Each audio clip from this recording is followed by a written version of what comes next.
terpaksa dibongkar, dan mungkin ini orang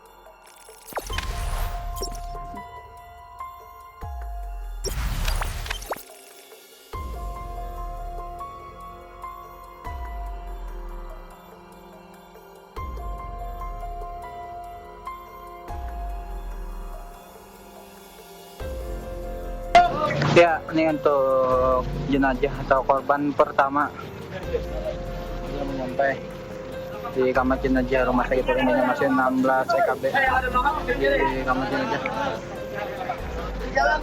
Berjalan. Jangan nonton juga. Nonton bioskop.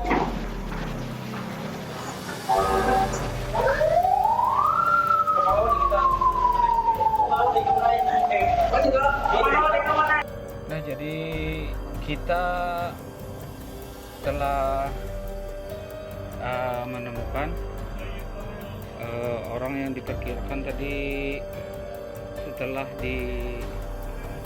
ditelepon, dibanguni di rumahnya, ada orangnya, ada yang menyauti, terpaksa dibongkar, dan mungkin ini orangnya jatuh di reruntuhan barang-barang pakaian. Jadi itu informasinya. 04 Rodah melaporkan.